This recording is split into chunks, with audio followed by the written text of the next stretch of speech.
What would you say your philosophy of training is? Training? What kind of training? Martial arts. Um, well, I guess that's something to talk about, is when I do, how I look at my training is I look at it as a holistic approach.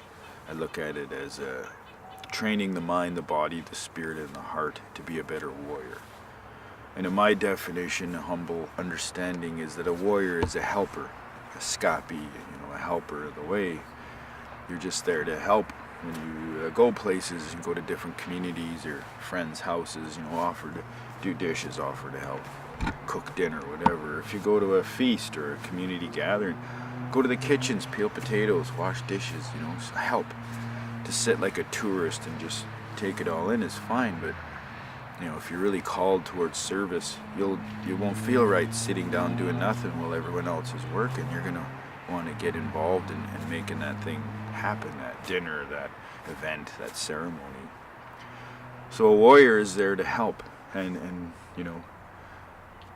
a warrior serves in any way he can, the elders, the women, the children, and those who can't help themselves, and the warrior's there to help all those people whenever they're called upon by the people, by the elders. So a warrior is just a helper. That there's a difference, at least in my mind, that's important difference, that you have to separate the differences and acknowledge the differences between a warrior, a soldier, and a fighter. And that each path is fine. They're required, I guess they've been around for a long time. This type of, types of mentality when it comes to what it means to protect you and yours, what it means to protect your people or the land or whatever the case is. People have these different ways of going about protecting themselves, or maybe their natural set is they've got a tough jaw and big mitts and they can box really well, so they make a living fighting other guys that are just like them. So what's a soldier? Soldier's like a warrior who essentially is helping the people, but at least that's what they think they're doing. But in the end, you end up helping a certain group of people and their interests and wants, and to do that they pay you a check to go and do things that you wouldn't normally agree to do, that you only do because you were ordered to do. And you know what happens if you disobey orders, so almost a fear-driven way to go and follow these orders and do terrible things on behalf of someone else. Someone ordered you to say to kill a bunch of women and children, and a warrior would never do that. But a soldier who's getting paid and is used to following orders and not questioning orders, is taught not to question, will pull the trigger and do that job, and then come home and feed his wife and kids with the money he made for killing someone else's wife and kids. So a soldier, that's its own path, and there's territorial wars and all this stuff, that there's a group of men or women get together and they resist this foreign invasion and stuff. That type of army, that type of soldier, sadly is a necessity. But that can be taken to a wrong place when you have what soldiers of fortune, mercenaries or soldiers who enjoy the slaughtering of people. How can you enjoy, killing people when you live in a world of people, And then, there's fighters. A fighter fights other guys, we've ego stuff. Someone called him a name or something, so he feels the need to go and hurt that person with his physical body,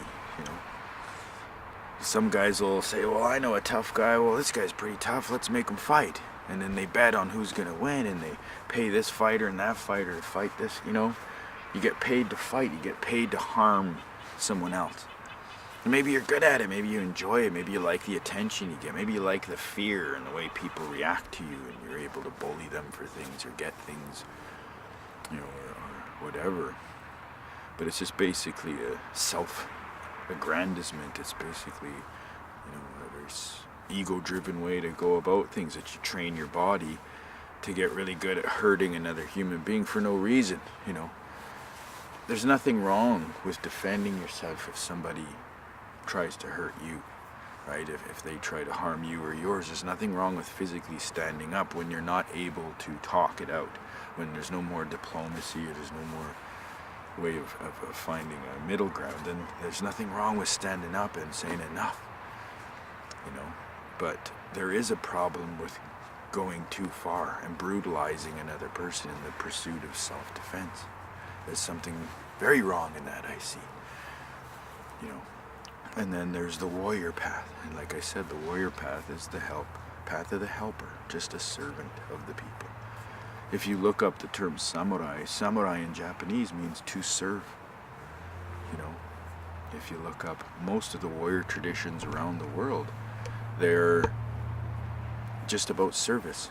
It's simply about nothing more than being there when the people ask for your assistance. Maybe we're talking about something like, you know, a small group of people being brutalized by, say, a foreign military force, or even a domestic military force in a disagreement about who can have what land here and there and what you can do on your land and so forth.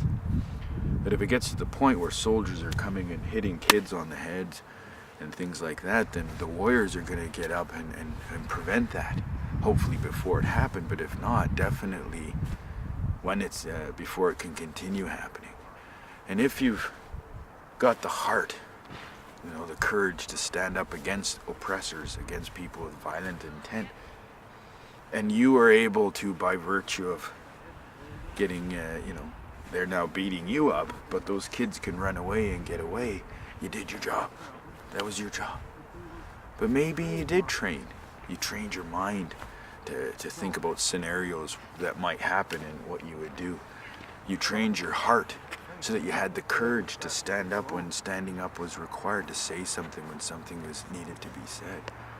You know, maybe you trained your body and you got yourself, you know, in a place of being in shape and knowing how to use your arms, your legs, your hands, your feet, your knees, your elbows, your head, your whole body in such a way that, you know, you're able to really prevent someone from hurting you.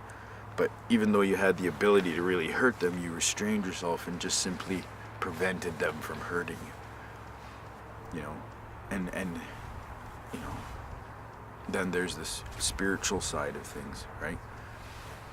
And the spiritual side of things is training understanding the power of your spirit and working that your spirit is your true shield. Your spirit is the true you, and that's the source of all that you are, comes from the spirit. So holistic warrior training is a training of the mind, the body, the spirit, and the heart to be a better helper of the people. And the whole, you know, holistic warrior training, you know, is to constantly be training your mind, your body, your spirit, and your heart to learn to have compassion, to understand your fears, to be able to think creatively and think rationally, you know, to be able to be firm and to be loose, you know, when to be, you know, that spirit power to help you deal with situations, you know, and that's part of the training, you know, it's all part of the way.